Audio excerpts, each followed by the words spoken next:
विद्युत ऊर्जा में कन्वर्ट करता है, यही बताया गया था। पवन ऊर्जा भी यही करता है, टरबाइन को घुमाता है, जिसके कारणवश विद्युत ऊर्जा उत्पन्न होता है। आज हम उसी से आगे चलते, जैसे आप देखेंगे कि ज्वारीय ऊर्जा, कुछ नहीं थोड़ा थोड़ा देखेंगे। ज्वारीय ऊर्जा क्या है, समझ में ही आ रहा होगा। ज्वारीय ऊर्जा ये क्या होता है, महासागरीय जब धाराएं ऊपर उठती हैं तो उसके कारण क्या किया जाता है, ऊर्जा बनाया जाता है, जिसको भी यही मतलब महासागरीय जल जब ऊपर उठता है फिर इसके बाद वो जब नीचे जाता है तो उसी के कारणवश क्या होता है, ऊर्जा वही विद्युत ऊर्जा में कन्वर्ट किया जाता है। उसको हम देखते हैं। तो ज्वार के कारण मुख्य रूप से बनाया जाता है। तो ज्वार कब आता है, आप देखते हैं कि दिन में 2 बार ज्वार आते हैं। तो क्या होता है, जब ज्वार आता है तो उसके ज्वल को, जो ज्वार आता है उसके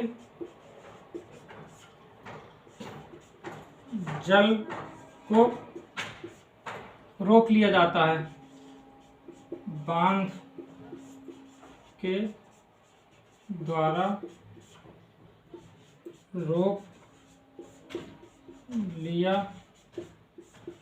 जाता है। इसी जल को क्या कहते हैं, इसी जल को टरबाइन में गिराया जाता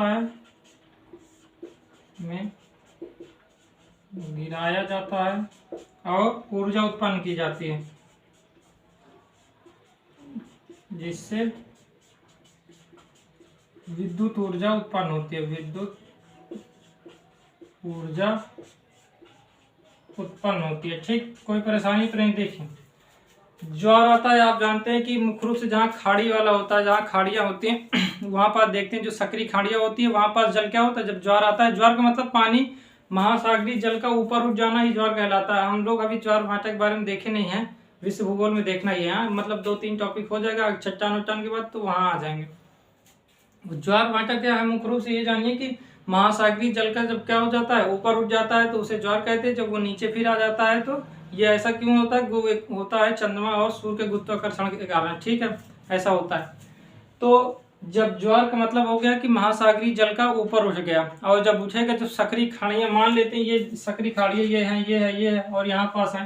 तो अगर आप देखें, जैसे मान लेते हैं कि ये सक्रिय खाड़ियाँ हैं, अब यहाँ से जल प्रवेश कर गया, मतलब मान लेते हैं जल यहाँ तक पहले था, यहाँ तक जल था, लेकिन जब ज्वार आया तो ये ऊपर उठ गया तो जल यहाँ तक आ गया। ठीक है, और इसके बाद हम लोग क्या कर लिए, ये वाले जल को यहाँ पास से ब्लॉक कर दिए। ठीक है, ठीक। इसके बाद जब भाटा का मतलब हो गया जल नीचे चला गया, तो ये जल जब नीचे वापस इस स्थान पर आ जाएगा तो यहाँ जो जल भर जाएगा इसको टरबाइन में गिराया जाता है। जब इसको टरबाइन में गिराते हैं तो टरबाइन चक्कर करती है और फिर उसके बाद क्या होती है, विद्युत ऊर्जा उत्पन्न करते। कुछ नहीं है, मुख्य रूप से सक्रिय खाड़ियाँ होती है। सक्रिय खाड़ियों में मान लेते हैं यहाँ तक जल है, जब ज्वार आता है तो यहाँ तक मान लेते जल चला गया, ऊपर तक चढ़ गया, यहाँ पास अंदर मान लेते इस खाड़ी पर ऐसे चला गया ऊपर, इस तरह यहाँ पास या अंदर यहाँ, तब क्या हुआ, ऐसे कर लिया गया यहाँ पास, और इसके बाद क्या किया, इसको ब्लॉक किया गया तो यहाँ जल भर गया, इस पूरे में जल भर जाएगा। जब भर जाएगा तो एक उठ जाएगा, और जब इससे गिराएंगे तो ऊर्जा तो होगी, क्योंकि जब ऊपर जितनी ऊंचे से गिराएंगे उतना ऊर्जा होगा।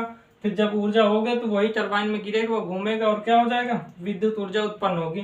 तो ज्वारीय ऊर्जा मुख्य रूप से यही है। पर्यावरण को हानि भी मुख्य रूप से नहीं हो रही, पर्यावरण को इसमें कोई हानि तो होगी नहीं, क्योंकि जल के द्वारा बनाया गया, लेकिन ज्वार इसमें खुद से नहीं बनाया गया। जैसे जल पहले ही आता है, बस उसको ब्लॉक कर दिया जाता है और फिर जल एकत्रित होता है, फिर उसको टरबाइन में गिराकर विद्युत ऊर्जा उत्पन्न कर लिया जाता है। ठीक है, कोई परेशानी नहीं। ज्वारीय ऊर्जा के बारे में समझ में आया। ठीक, तो ये क्या है, गैर परंपरागत ऊर्जा स्रोत। हम लोग विद्युत उत्पादन देखेंगे, विद्युत उत्पादन एक अलग टॉपिक, उसमें कैसे क्या बनता है, टरबाइन कैसे घूमेगी, फिर ऐसे आगे क्या होगा, वो सब के बारे में बात करेंगे। तो वो परेशान मत रहिए, बस इतना जानिए कि अभी विद्युत ऊर्जा उत्पन्न हो जा रही है। ठीक, ठीक है, तो ज्वारीय ऊर्जा समझ में आया। चलिए आगे चलें। ठीक, इसमें कुछ था नहीं, क्या था, केवल यही देखना था, ज्वार थोड़ा समझना था। ज्वार हम लोग देखेंगे वहीं पास, जहाँ पास विश्व भूगोल वाले टॉपिक में ज्वार है वहाँ हम लोग देखेंगे।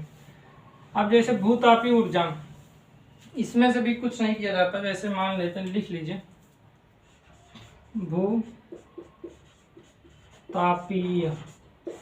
भूतापीय ऊर्जा।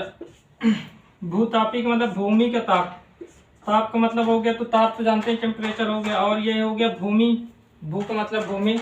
तो भूतापी ऊर्जा क्या है? भूतापी ऊर्जा कुछ है नहीं, जो भूमि से भूमि के ताप के कारण जो ऊर्जा मिलती है उसके द्वारा हम विद्युत ऊर्जा बनाते हैं, यही मुख्य रूप से है।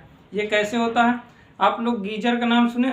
गीजर वो वाला नहीं जो पानी गर्म करते हैं, ये वास्तव में पानी गर्म हुआ होता है। ठीक है, इसमें क्या होता है कि किसी किसी स्थान पर, जैसे आप उत्तराखंड, हिमाचल प्रदेश में, जम्मू कश्मीर या झारखंड में भी जाएंगे तो कुछ कुछ स्थानों पर क्या है, वहां पास जल स्वतः ही गर्म हो रहा है, उससे भाप निकल रही है, स्वतः गर्म हो रहा है, भाप निकल रही है, कहीं कहीं पर फुहारा भी निकल जा रहा है। ऐसा देखे होंगे, उसे धार्मिक स्थल मुख्य रूप से नाम दिया गया। लेकिन वो होता किस लिए है कि मान लेते हैं कि, देखिएगा आप ध्यान से सुनिएगा, इस स्थान पर पानी भरा हुआ है, ठीक है, मान लेते हैं ये वाले पूरे क्षेत्र में पानी भरा, और नीचे मान लेते हैं ये गर्म वाला, पृथ्वी के नीचे पूरा बीच में आप देखेंगे जो इनर कोर है उसको छोड़ दिया जाए, उससे ऊपर जो आउटर कोर है वो पूरा द्रव है।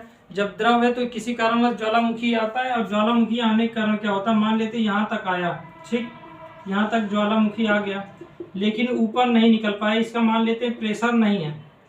जब प्रेशर नहीं हुआ तब क्या हुआ, ये वाला बहुत क्षेत्र गर्म हो गया, ठीक है, क्योंकि ज्वालामुखी आई, ये बहुत लावा की तरह है, एकदम एकदम गर्म है। तब क्या हुआ, ये वाला ताप इसके कारण ऊपर ये भूमि, और ये भूमि गर्म होगी, और ऊपर जल है तो ये भी गर्म हो जाएगा, ठीक। जब ये गर्म हो जाएगा तब क्या होगा, ये गर्म होकर ऊपर भाप होगा, इस कारण बस ये क्या होगा, लगातार ये गर्म रहेगा। क्यों? क्योंकि नीचे से ज्वालामुखी ऊपर आ नहीं पाएगी, यहीं पास रुक गया है, जिस कारण बस क्या हो रहा है, ये ऊपर वाली भूमि गर्म हो गई है। जब ये गर्म हो जाएगी तो ऊपर वाला जो जल होगा वो भी गर्म हो जाएगा, ठीक। जब ये गर्म हो जाएगा जल, तब इससे क्या होगा, भाप निकलेगा, निकलेगा या नहीं निकलेगा, ठीक। इसके बारे में हम लोग वहीं ज्वालामुखी में देखेंगे, गीजर उजर के बारे में वहीं पास आएगा, लेकिन समान रूप से ही जानेंगे। जब ये गर्म होगा तो इससे क्या होगा, भाप निकलेगी, और भाप को क्या किया जाएगा, उसी भाप से भी तो बनाया जाता है विद्युत ऊर्जा। तब क्या हो जाएगा, उस भाप का प्रयोग हम लोग क्या करते हैं, भाप को हम कंटेन किया, कंटेन करके किसमें ले गए, टरबाइन हो गई, टरबाइन घूमना शुरू हुई, और उससे क्या हो गया, उससे हम विद्युत ऊर्जा उत्पन्न कर लिए। तो भूतापीय ऊर्जा का मतलब यही हो गया कि भूमि के ताप से, अंदर ताप है भूमि के, वो ऊपर आया, लेकिन ऊपर आने के कारण क्या हुआ, ऊपर निकल नहीं पाया, ठीक है। जिस प्रकार ज्वालामुखी निकल जाता है, कहीं कभी कभी होता है ज्वालामुखी निकल नहीं पाता तो वो रुक गया, जब रुक जाता है तब क्या हो जाता है, यहाँ पास ये जल भी गर्म हो गया, और जल गर्म होगा तो ऊपर भाप निकलेगा, उस भाप का प्रयोग हम टरबाइन घुमाने में करते हैं, जिससे विद्युत ऊर्जा उत्पन्न होती है, ठीक। कभी कभी आप देखेंगे कि कुछ कुछ क्षण में आप लोग देखेंगे कि ये जल ऐसे है, लेकिन यहाँ से गैस नहीं भी जा रही है, गैस भी जा रही है धीरे धीरे, लेकिन लावा नहीं ऊपर जा रहा, लेकिन गैस ऊपर जा रही। मान लेते कोई छिद्र हो गया होगा, तो इससे क्या होगा, धीरे धीरे गैस गई और पानी के ऊपर यहाँ पास गई, फिर थोड़ी थोड़ी देर में क्या होगा, ये फुहार की तरह ऊपर भी उठता है। कभी कभी देखेंगे जल फुहार की तरह ऊपर उठेगा, फिर नीचे आएगा, फिर यहाँ से धीरे धीरे गैस जाएगी, फिर ऊपर उठेगा, फिर होगा। लेकिन जहाँ फुहार नहीं हो रहा वहां तो वाष्प होगा, जहाँ फुहार भी होगा वहां भी मुख्य रूप से जल वाष्प तो होगा ही ना, उठेगा ही ना। उस जहाँ पास जब उठेगा तो उसी का प्रयोग हम लोग करते हैं विद्युत ऊर्जा टरबाइन घुमाने में, उसी का प्रयोग हम फिर इसके बाद विद्युत ऊर्जा उत्पन्न करने के लिए कर लेते हैं। तो भूतापीय ऊर्जा क्या है, भूमि के ताप से जो ऊर्जा उत्पन्न किया जा रहा है। भूमि का ताप कैसे मिल रहा है, ज्वालामुखी के द्वारा। ज्वालामुखी जल को गर्म करता है, जल के भाप में बदलता है, उसका प्रयोग हम टरबाइन घुमाने में, फिर विद्युत ऊर्जा बन जाती है, ठीक। ये वाला जो भाग है इसको हम लोग देखेंगे विश्व भूगोल का जो देख रहे हैं टॉपिक, उसमें ज्वालामुखी आएगा, उसको देखेंगे। तो भूतापीय ऊर्जा समझ में आया, ठीक। तो भूतापीय ऊर्जा क्या है,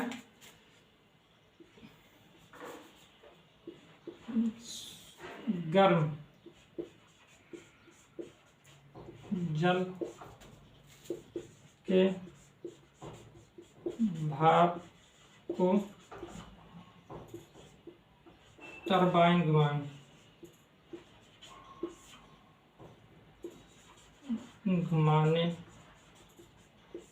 में, इतना ही लिखिए, करते हैं। तो भूतापीय ऊर्जा का मतलब भूमि के ताप से। भूमि का ताप कैसे हुआ, भूमि का ताप गर्म जल कर रहा है, वो क्या हुआ, गर्म जल हो रहा है ना, समझ रहे हैं ना आप लोग, आप समझ गए होंगे कि ज्वाला, हम लोग ये देखे थे पृथ्वी का, अगर आप देखेंगे, मान लेते हैं ये पृथ्वी है, ध्यान से देखिएगा, ये हो गया एक भाग, ये हो गया, और एक भाग, एक पतला भाग नीचे ये है, ये मान के चलो। ठीक, ये ऊपर वाला भूपर्वतीय है, बीच में है मेटल। ठीक है, मेटल का मतलब आप बाहर का है अंदर, दोनों है, दो है, इसमें दो भाग है। और एक हो गया ये वाला इनर कोर, ये आउटर कोर हो गया या इनर कोर। ये तो पूरा ये ठोस होता है, ये वाला पूरा ठोस। ये वाला कौन सा पदार्थ होता है? ये वाला पूरा द्रव होता है। जब ये द्रव है, अब बाहर वाला हल्का लिचलिचा पदार्थ होता है। बाहर वाला भूप्रपंची, आप पृथ्वी ऊपर देख ही रहे हैं, ये वाला भाग होता है। तो ये वाला जब बहुत गर्म है, लावा की तरह है, एकदम पानी की तरह है, मतलब एकदम कह सकते हैं लिक्विड फॉर्म में है, तब यहाँ से ज्वालामुखी ऊपर जाता है लेकिन निकल नहीं पाता, जिस कारण बस ऐसा होता है। तो भूमि के ताप के कारण, ये भूमि के ताप के कारण ही ऐसा हुआ है। ठीक, ठीक है। तो कोई पर ये इसके बारे में हम लोग देखे हैं कि आउटर कोर, इनर कोर, इसके बारे में देखे हैं। ठीक, तो हो गया भूतापी ऊर्जा, कोई परेशानी तो नहीं? ठीक है। जैव ऊर्जा समझ रहे हैं, जो कृषि अपशिष्ट, उससे बताने की जरूरत है नहीं। जैव समझ रहे हैं ना? जैव ऊर्जा क्या होती है? जो जैव एनर्जी होती है वो जो कृषि की अपशिष्ट पदार्थों से मुख्य रूप से बनाया जाता है। इसके पहले बताया गया था जो गोबर वोबर से, तो उससे ज्यादा बनाया जाता है, उसे जैव ऊर्जा मुख्य रूप से कहते हैं। ठीक, तो उसको परेशान मत रहिएगा। चारकोल हो गया, लकड़ी द्वारा जो ऊर्जा बनाया जाता है वो जैव ऊर्जा होता है। ठीक, तो उसको हम नहीं बता रहे हैं। एक है जल विद्युत ऊर्जा।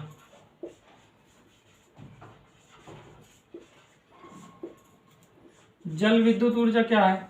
जल को क्या किया जाता है? बांध बनाया गया, जल के द्वारा ऊर्जा उत्पन्न किया जाता है। ज्वारीय ऊर्जा द्वारा भी जल के द्वारा होता है, लेकिन वो ज्वार क्या होता है? स्वतः आता है, फिर उस पानी को ब्लॉक किया जाता है, फिर जिसके कारण उसको टरबाइन में गिराकर प्रयोग कर लिया जाता है। ठीक है, ये मुख्य रूप से यहाँ पास खंभात की खाड़ी, कच्छ की खाड़ी और यहाँ पास सुंदरबन डेल्टाओं में मुख्य रूप से किया जाता है। ठीक है, वैसा ज्वारीय ऊर्जा। लेकिन जो जल विद्युत ऊर्जा होता है, इसमें क्या होता है? हम लोग नदी बह रही है, उसका पानी को क्या करते हैं? रोकते हैं। मान लेते हैं कि यहाँ से ये है, यहाँ से नदी बह रही है, वैसे ऐसे हुआ, फिर इसके बाद हम लोग यहाँ पास क्या कर लिया? बहुत ब्लॉक कर दिए, इधर से भी चारों तरफ से, इधर ऐसे ऐसे, तो ये पूरा पानी यहाँ पास क्या हो गया? पूरा भर गया। जब पूरा भर जाएगा तो ऊपर उठ जाएगा, तब ठीक है। इसके बाद इसी पानी का प्रयोग हम टरबाइन में गिराते हैं। इसी पानी को, जल को, जब बांध बन जाता है, बांध से जल को टरबाइन में गिराते हैं। जब टरबाइन घूमती है तो फिर क्या होता है? विद्युत उत्पन्न होता है। तो जल के द्वारा विद्युत उत्पन्न करना। ठीक है, ये अभी इस रूप में देख रहे हैं, समझ में नहीं आ रहा होगा, लेकिन आप लोग समझिए कि जल को क्या किया जाता है? जब बांध बनाकर जल को टरबाइन में गिराया जाता है, जितनी ऊपर से गिराएंगे उसमें उतनी ऊर्जा होगी, उतना ज्यादा टरबाइन को घुमाएगा और वो क्या करेंगे? टरबाइन घूमकर विद्युत ऊर्जा उत्पन्न करेगी। ठीक है, तो जल का प्रयोग तो क्या लिखेंगे? बांध में उपस्थित जल का प्रयोग टरबाइन घुमाने में करते हैं। टरबाइन घुमाने में करते हैं। ठीक है, जब टरबाइन घुमाने में करेंगे तो उससे क्या होगी? विद्युत ऊर्जा बनेगी। ठीक, विद्युत ऊर्जा। तो कोई परेशानी तो है नहीं, समझ ही रहे होंगे, देखे होंगे कि जल विद्युत ऊर्जा उत्पन्न किया जाता है। क्या किया जाता है? जब बांध बन जाता है, जल ऊपर आ जाता है, फिर इसको क्या किया जाता है? गिराया जाता है टरबाइन में, उससे वो घूमता है, फिर इसके बाद क्या करता है? वो जल, उसी से विद्युत ऊर्जा बनता है। तो जल विद्युत ऊर्जा भी समझ में आया। ठीक, जल विद्युत ऊर्जा, जैव ऊर्जा समझ में आया। ठीक है, सौर ऊर्जा भी कल बताया गया था, पवन ऊर्जा भी समझ में आया, ज्वारीय ऊर्जा भी समझ में आया, भूतापीय ऊर्जा भी समझ में आया। समझ के मतलब थोड़ा थोड़ा समझ में आना, बस इतना ही समझ लीजिए अभी आप। ठीक, तो इतना देख लिए। ठीक है, तो जल विद्युत ऊर्जा के कई बार परियोजनाएं बहुत सारी चल रही हैं। जैसे मान लेते हैं जल विद्युत परियोजनाएं, आप देखेंगे यहाँ पास अरुणाचल प्रदेश में ऊपरी सियांग का नाम सुने होंगे। ठीक है, सुने ही होंगे। और यहाँ पास तीस्ता सुने होंगे। ठीक है, रानकीट सुने होंगे, असम में उमियाम सुने होंगे। तो ये सभी हैं, तो इसके बारे में हम थोड़ा थोड़ा देख लेते हैं। कुछ कुछ क्षेत्र जो महत्वपूर्ण उसको देख लेते हैं। कोई परियोजनाएं, जल विद्युत परियोजनाएं कहाँ कहाँ है उसको देख लें। ठीक है, थोड़ा सा देखेंगे, ज्यादा नहीं। चलिए, तो पहले वाले भी वीडियो देखिएगा।